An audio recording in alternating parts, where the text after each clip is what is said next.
Hello दोस्तों, लेकर हाजिर हैं आप सभी के लिए एक और इम्पोर्टेंट वीडियो जिसमें हम डिस्कस करेंगे कक्षा 10 विज्ञान का चैप्टर है आपका प्रकाश का परावर्तन तथा अपवर्तन। इस चैप्टर से जितने भी ऑब्जेक्टिव टाइप क्वेश्चन बनने के हैं सभी क्वेश्चन हम इस वीडियो में डिस्कस करेंगे। तो चलिए देर ना करते हुए शुरू करते हैं आज की क्लास। अगर आपको ये क्लास अच्छी लगे तो वीडियो को लाइक करना, चैनल को सब्सक्राइब करके बेल आइकन को दबा लेना, जिससे हमारी आने वाली सभी वीडियो का नोटिफिकेशन आप तक समय से पहुँच जाए। चलिए देखते हैं पहला क्वेश्चन है प्रकाश की किरण गमन करती है सीधी रेखा में, टेढ़ी रेखा में, किसी भी दिशा में या इनमें से कोई नहीं। तो देखो इसका जो राइट आंसर हो जाएगा वो हो जाएगा ऑप्शन ए, प्रकाश की किरण गमन करती है सीधी रेखा में। बात करते हैं अगले प्रश्न की। अगला है प्रकाश का वेग न्यूनतम होता है निर्वात में, जल में, वायु में या कांच में। तो देखो प्रकाश का वेग न्यूनतम होता है किसमें? कांच में। ऑप्शन डी इसका राइट आंसर हो जाएगा। बात करते हैं अगले प्रश्न की।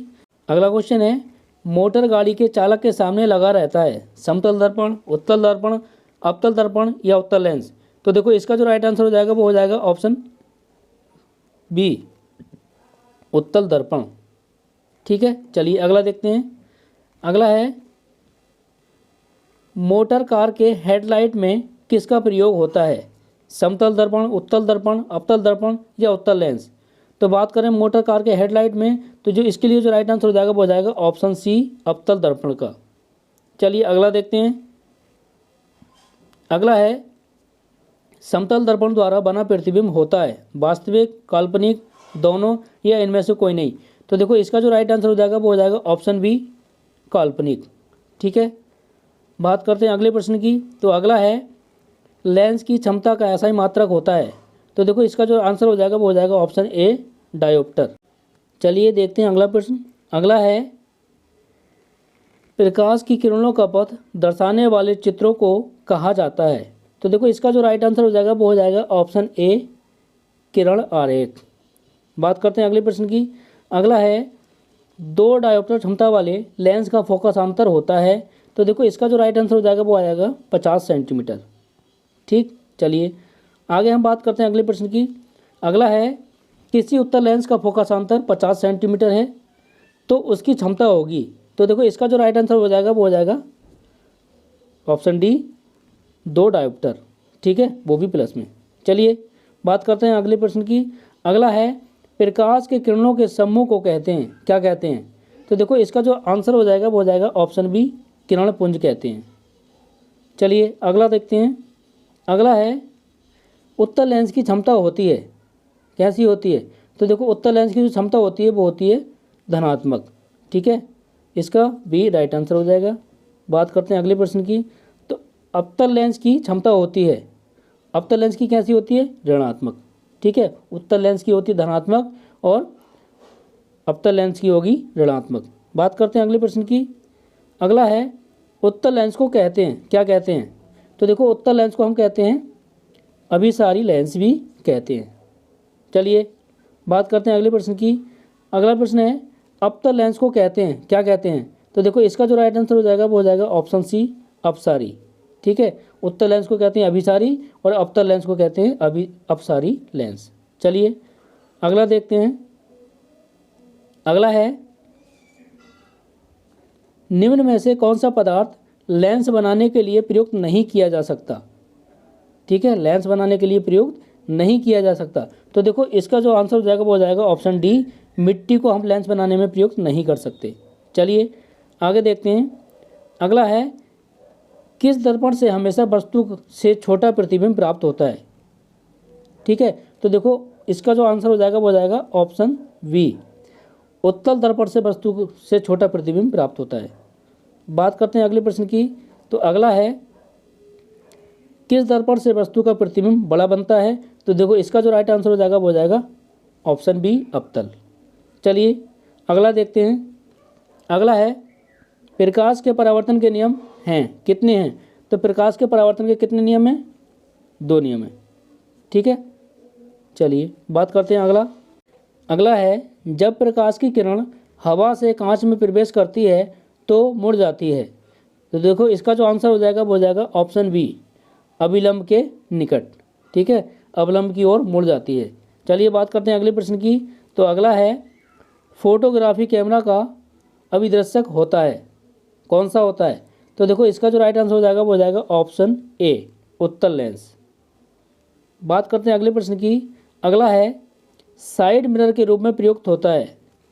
साइड मिरर के रूप में प्रयुक्त होता है, तो देखो इसका जो राइट आंसर हो जाएगा वो हो जाएगा ऑप्शन बी, उत्तल दर्पण। बात करते हैं अगले प्रश्न की। अगला है एक अवतल दर्पण की फोकस दूरी 10 सेंटीमीटर है, तो उसकी वक्रता त्रिज्या होगी। तो देखो ये भी न्यूमेरिकल है, इसे सॉल्व करोगे तो इसका आंसर निकल कर आएगा 20 सेंटीमीटर। चलिए बात करते हैं अगले प्रश्न की। अगला है निर्गत किरण एवं अभिलंब के बीच के कोण को कहते हैं, क्या कहते हैं? तो देखो उसे जो कहते हैं निर्गत कोण कहते हैं। ठीक, चलिए अगला देखते हैं। अगला है सरल सूक्ष्मदर्शी में किसका उपयोग होता है? तो देखो इसका जो राइट आंसर हो जाएगा वो हो जाएगा ऑप्शन डी।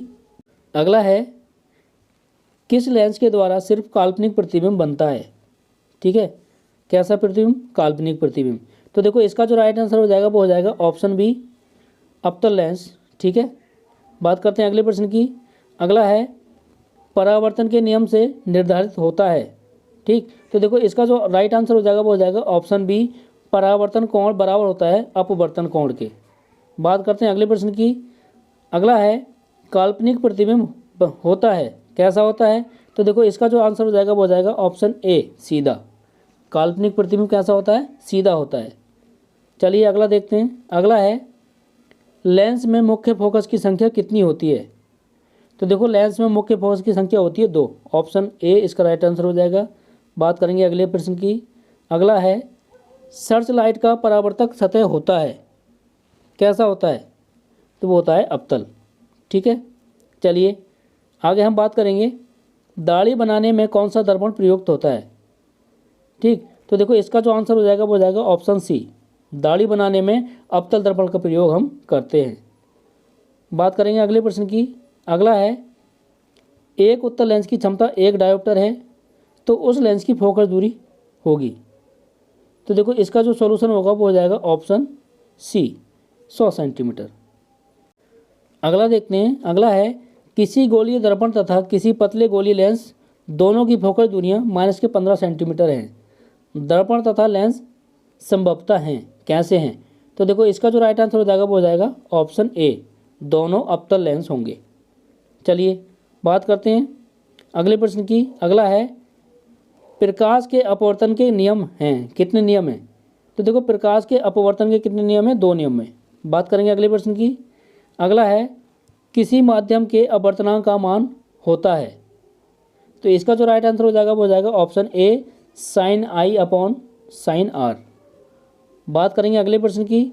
अगला है एक उत्तल लेंस होता है, कैसा होता है? तो देखो उत्तल लेंस होता है किनारों की अपेक्षा बीच में मोटा। बात करेंगे अगले प्रश्न की। अगला है अवतल लेंस का आवर्धन बराबर होता है किसके? तो देखो इसका जो आंसर हो जाएगा वो हो जाएगा option D, b upon u के। चलिए अगला देखते हैं। अगला है गोलीय दर्पण में फोकसांतर एवं वक्रता त्रिज्या के बीच संबंध है, तो देखो इसका जो आंसर हो जाएगा वो हो जाएगा ऑप्शन ए, आर बराबर 2f, यानी एफ बराबर आर अपॉन 2। बात करेंगे अगले प्रश्न की। अगला है सोलर कुकर में प्रयोग किया जाता है, तो देखो इसका जो राइट आंसर हो जाएगा वो हो जाएगा ऑप्शन ए, अवतल दर्पण का। बात करेंगे अगले प्रश्न की। अगला है उत्तल लेंस में बना प्रतिबिंब होता है, कैसा होता है? तो देखो उत्तल लेंस में बना प्रतिबिंब होता है वास्तविक और उल्टा। चलिए देखते हैं अगला प्रश्न। अगला है उत्तल लेंस में जब बिंब f और 2f के बीच रखा जाता है तब बना प्रतिबिंब होता है, तो देखो इसका जो आंसर हो जाएगा वो हो जाएगा ऑप्शन ए, बड़ा और वास्तविक। बात करेंगे अगले प्रश्न की। तो अगला है 2 वक्रीय पृष्ठों से घिरे ठोस माध्यम को कहते हैं, क्या कहते हैं? तो देखो इसका जो आंसर हो जाएगा वो हो जाएगा ऑप्शन सी, गोलीय लेंस। अगला है वह गोलीय दर्पण जो बाहर की ओर वक्रित हो कहलाता है, तो देखो इसका जो राइट आंसर हो जाएगा वो हो जाएगा ऑप्शन सी, उत्तल दर्पण। अगला देखते हैं। अगला है गोलीय दर्पण के परावर्तक पृष्ठ के केंद्र को दर्पण का कहा जाता है, क्या कहा जाता है? तो देखो दर्पण का कहते हैं ध्रुव, ऑप्शन बी इसका राइट आंसर हो जाएगा। बात करेंगे अगले प्रश्न की। अगला है किसी लेंस द्वारा उत्पन्न आवर्धन का एसआई मात्रक क्या है? तो देखो इसका जो राइट आंसर हो जाएगा वो हो जाएगा ऑप्शन डी, ये कैसा है, मात्रक विहीन है। बात करेंगे अगले प्रश्न की। अगला है लेंस के केंद्रीय बिंदु को कहते हैं, क्या कहते हैं? तो देखो लेंस के केंद्रीय बिंदु को कहते हैं हम प्रकाशिक केंद्र, ठीक है। ऑप्शन बी इसका राइट आंसर हो जाएगा। बात करेंगे अगले प्रश्न की।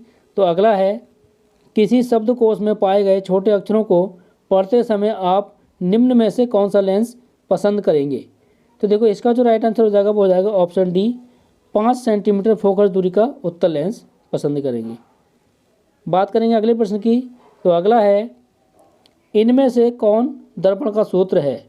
तो देखो ये आपको सभी को पता होगा कि दर्पण का सूत्र है ये कि 1/b + 1/u = 1/f। चलिए देखते हैं अगला प्रश्न। अगला है गोलीय दर्पण का वक्रता केंद्र को किस अक्ष से निरूपित किया जाता है? तो देखो इसका जो राइट आंसर हो जाएगा वो हो जाएगा ऑप्शन सी, ओ, ठीक है। बात करेंगे अगले प्रश्न की।